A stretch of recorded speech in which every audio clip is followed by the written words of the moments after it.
pemirsa, terima kasih Anda masih bersama kami dalam program Teras. Pak Aspar, kita lanjutkan. Nah, tadi Pak Aspar sudah menyinggung perihal kompetensi. Nah, apa pemahaman kompetensi dan bagaimana kompetensi itu ditentukan? Gini.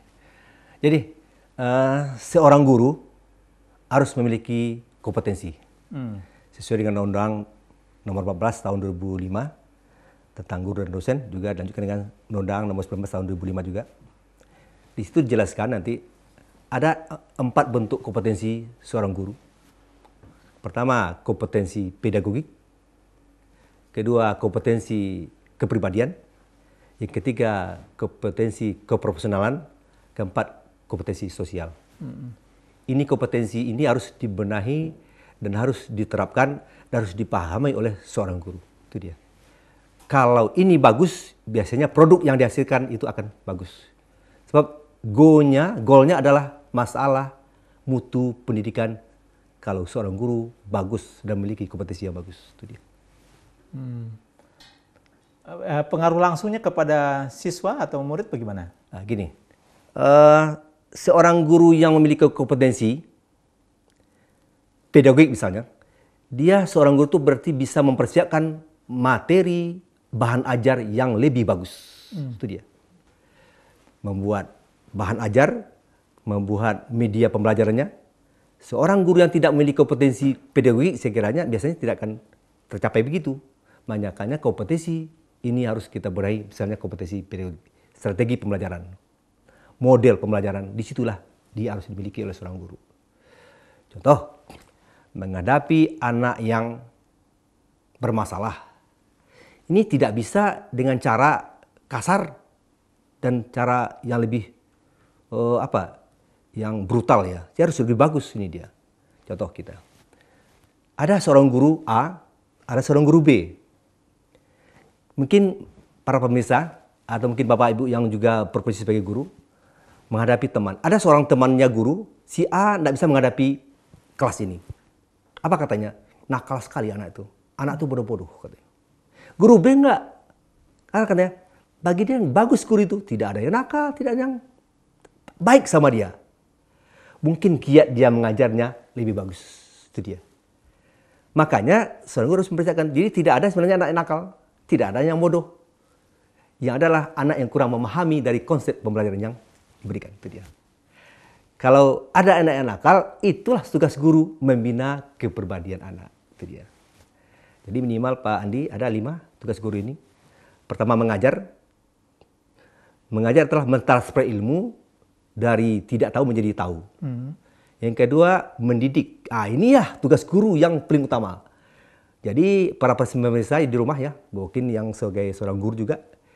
Inilah mendidik, inilah merubah perilaku dari tidak baik menjadi baik. Itu dia. Kalau memang ada anak yang datang ke sekolah katanya nakal, inilah memang konsep seorang guru tugasnya memperbaiki anak menjadi lebih baik. Itu dia. Ketiganya mengayomi. Kemudian membina, 5 menilai. Itu minimal. Banyak lagi tugas guru sebenarnya tadi. Jadi yang benar itulah tugas guru adalah mengajar, mendidik, membina, mengayomi dan menilai Bapak Ibu. Sikapnya bagaimana Bapak Ibu. Kalau inilah tugasnya. Jadi pedagogik. Yang kedua adalah seorang guru harus profesional. Kompetensi profesional. Apa itu profesional? Jadi ya, guru tidak boleh gaptek. Nah, gaptek ya. Harus memahami tentang IT, memahami konsep, memahami cara memainkan laptop dan komputernya bagaimana. Nah, kalau masih ada guru yang tidak bisa memainkan laptopnya, IT-nya, saya kira ilmu sekarang banyak di IT. Mungkin melalui Google, melalui melalui internet bisa ambil bahan-bahannya, bisa menambah bahan dari perencanaan dan persiapan guru. Nah, ini dia. Yang ketiga, kompetensi sosial. Ini dia. Kompetensi sosial adalah seorang guru juga harus berhubungan dengan sesama guru lebih bagus, berhubungan dengan wali murid, dan berhubungan dengan semua masyarakat yang ada. Nah, ini dia. Jadi seorang guru yang memiliki sosial itu, ya ini harus kita pahami. Jangan ada lagi mungkin seorang guru yang tidak tegur sapa sesama guru. Ini kan tidak bagus, ini sosialnya bagaimana? Ini dia kan, jadi harus sosial. Ya, dan di masyarakat juga Bapak Ibu, melewati sebuah kampung, itu guru. Kalau guru memang capnya bagus. Jadi kalau dengan ada seorang guru yang tidak punya kesosialan. Ketiga lagi, kompetensi kepribadian. Ini dia.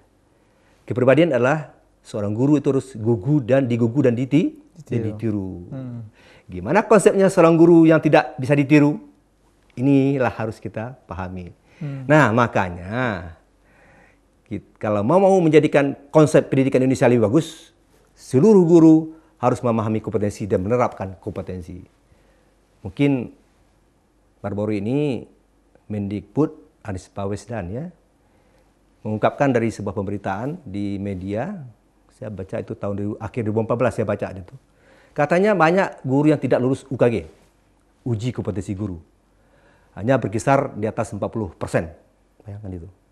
Berarti inilah yang konsep dari pemerintah sendiri harus membenahi guru, kompetensinya harus dibenahi. Nah, apa yang salah dari dunia pendidikan kita saat ini sehingga begitu banyak guru yang tidak lulus kompetensi? Oke, sekiranya tidak ada yang salah. Guru itu kan sudah seorang guru yang bagus, bagus. Apalagi kalau yang namanya guru pasti bagus. Cuma gini, dia harus belajar lagi. Tidak cukup mengandalkan ilmu yang waktu kuliah di perguruan tinggi atau di sekolah lain. Jadi seorang guru itu harus belajar lagi, mengajar lagi, dan belajar lagi. Jadi Bapak Ibu. Jadi tidak cukup dia memanfaatkan ilmu yang didapat selamanya. Apalagi kalau guru tidak punya keprofesionalan. Tidak bisa memainkan IT dengan bagus. Memakai media pembelajaran lebih matang. Inilah yang bedanya itu Bapak Ibu. Ini nah. Apakah katakanlah sebuah institusi perguruan tinggi misalnya, di mana para guru berasal dicetak di sana, apa tidak ada pembekalan tentang kompetensi ini pada mereka? Sehingga mereka harus belajar di lapangan dari nol. Enggak, ada pembekalan, ada di sekolah ada. Ilmu didaktik juga, metodiknya juga belajar.